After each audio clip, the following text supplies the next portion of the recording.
They're calling it the Disney dip. Investors are now wondering, should they buy? Should they pick up the Bob Iger stock? And will it take them to the sky? Will they get those diamond hands? But folks, we're here to take a broader look at what's really going on.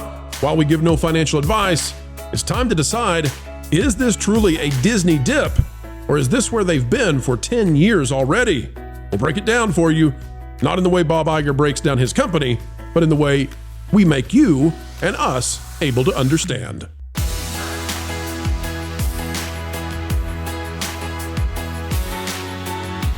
Hello, folks. It is a joyful day here, and we are joyful because we are joined by you. As we get ready to dive in, consider clicking the like button. And folks, if this is your first time strolling on by the Good House Pro, well, consider becoming a subscriber. We don't expect you to do it on the first video, even the second, but over time, we would love to earn that, that pleasure, that honor, and that responsibility from you. All right, let's click the like button. Let's dive in. The Disney stock is dropping, but is it a dip? Or is it a slip back to the norm? The legacy media, they are trying to say that Disney is currently in a dip. And just like a delicious bowl of ranch that you want to dip your chip into, they're claiming this might be the time to do so. Now, we are going to give you no financial advice whatsoever, but we are going to cover whether or not this is a dip. From Yahoo Finance, Disney stock, experts argue pros and cons of buying the dip. The question is it a dip? We'll explain. Karen Doyle, the author here.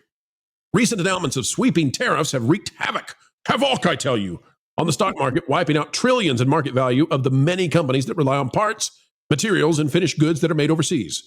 Blue chip stocks like Disney are not immune from the downturn, but seasoned investors know that steep drops in the market can represent a buying opportunity. Now, it goes on to say, what are the experts saying about buying the dip the tariff announcements have created? Is Disney stock a bargain? Says Disney is the world's biggest entertainment company. That's not, either that is not true now, or it's not going to be true very soon. YouTube is predicted to overtake it, and is a major player in categories like movies, television, theme parks, cruises, and more. Fears of a recession had Disney down nearly 10%, and it goes on to declare why they think that's the case. It says Bob Iger, Walt Disney Company CEO, showed up unannounced at the daily editorial meeting of ABC News, basically to tell them, hey, you're going to cover tariffs, and you're going to cover it the way I want you to. Says legendary investor Warren Buffett is famous for his buy and hold strategy, but which would indicate that buying the dip is a bad idea. But Buffett also said to be fearful when others are greedy, yada, yada, yada. And basically, we're not going to go into great detail because it'll take forever to get through this. But basically, they're saying that because of what Trump is doing and what China is doing, that Disney is in a dip, and that some people say you should buy and some people say you should not. Okay. And, they're never going to tell you exactly what to do because then they would get in trouble. Now, here's the problem with declaring that this is a dip. Folks, take a look at this. Yes, we are slightly down at 85.30. The Disney stock over the past 5 years is down 20% exactly. And, well, that's impressive. It won't stay like that. There, see, being down exactly 20% was a heck of a hat trick there. But past 5 years, the stock is down 20%. But if you look where it's at, I don't know if you call this a dip. And partly why I would say that is if we go to the max here, this is not so different than where the stock has been since 2015, minus this very explosive lift during 2020 to 21 and through 2022. And those are the Bob Chapek years. So I don't know, gentlemen. I'm not here to tell people what to do with their money. I'm not here to tell them whether they should invest. And Mexican Iron Man, I'm sure, would have opinions based on his holdings of this stock. But I don't know that I can call this a dip at 85.26 because this is where it has hovered for the past decade. So, panel, what say you? Is the media framing this in a way that might be not totally true about Disney? Orange Man bad. Bad Orange Man. Stock down because Orange Man bad. Orange Man make tariff make Bob sad. Stock down, Orange Man bad. That's perfect. I'm just looking at the stock line. I was noticing that the last time, when it really went up prior to 2015, that was during the acquisition phase of when Bob Iger was buying Star Wars, buying Pixar, buying Marvel, buying all that stuff. It went up again when he bought Fox and Disney Plus launched, and then everybody realized, oh, Disney Plus isn't a winner, and then it went right back down. It's an interesting look to see. Certainly not. I would not say that right now is a historical dip. It's just kind of where it's been. It's this is without a Nelson Peltz fight, right? I mean, this is it went. The last thing that drove it up was, in fact, the Nelson Peltz fight. Then he got out. Then it went back down, and it's kind of slowly bobbled. But they're not. The company's not doing anything that's increasing its value right now, and that's really the bottom line. Is the company doing anything right now that is increasing its value to the general consumer? And you can see that they get a couple of wins a year, like maybe a Moana. They get but the majority of everything they're doing is not. It's just it's not adding value. Let me put a shiver down anyone's spine. Disney stock has been undervalued for a while, according to CNBC's Jim Kramer. Kramer suggested buying the dip. We're not advising you either way, folks. Jim Kramer suggested buying the dip that Disney took earlier in the year after reporting its Q4 earnings. Kramer felt that the positive results the company posted did not get a commensurate bump in share price, so he thought it was a bargain at the time.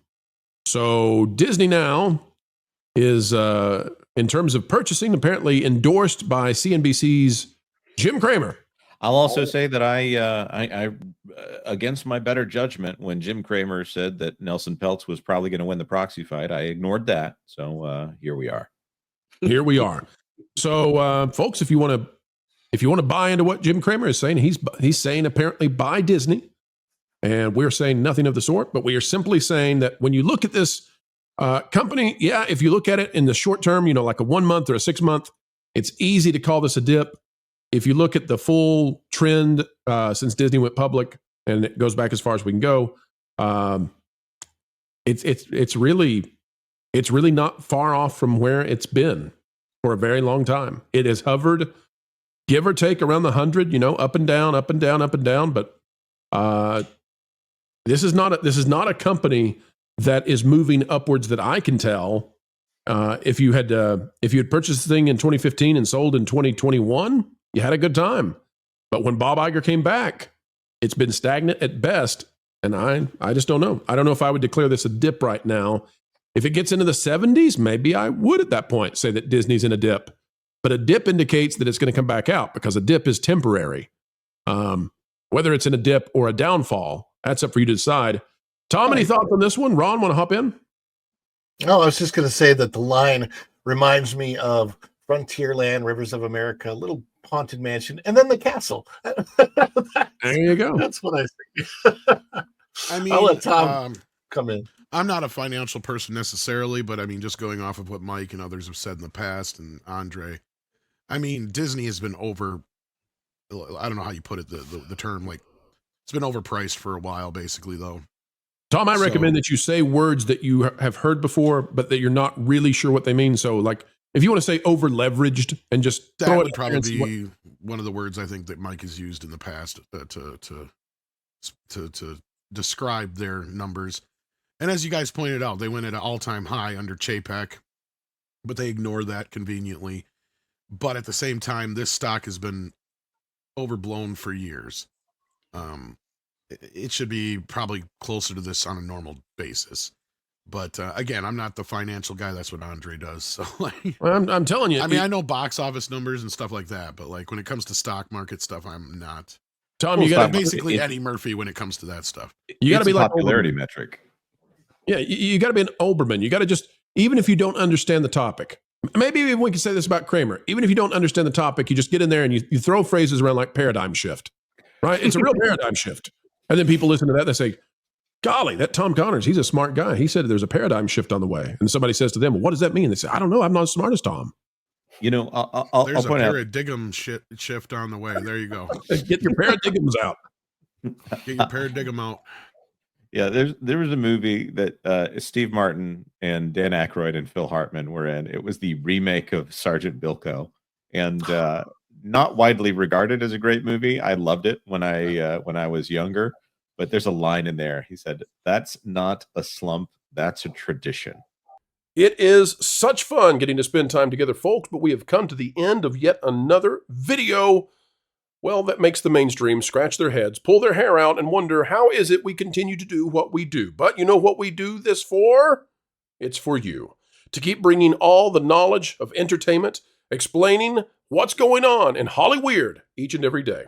And you can help us continue on that way by clicking the like button. Share, subscribe, click it, stick it to those algorithms. It's the notification bell. Share this out on your favorite social media platforms, and we would love to have you drop a comment right on down below. Share your thoughts because, well, your thoughts truly do matter, and we mean it. As we get ready to say goodbye, we end with the common refrain.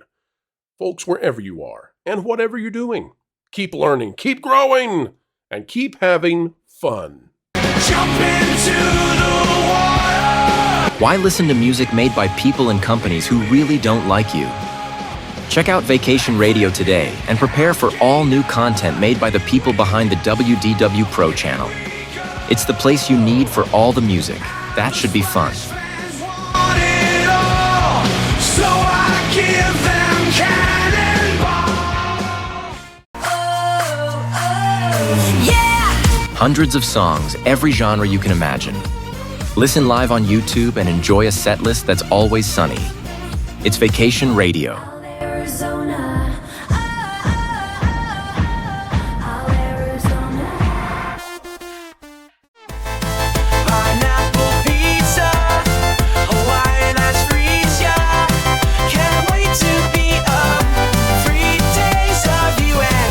What are you waiting for? Every WDW Pro video has a link to Vacation Radio in the video description. Try it out and subscribe today.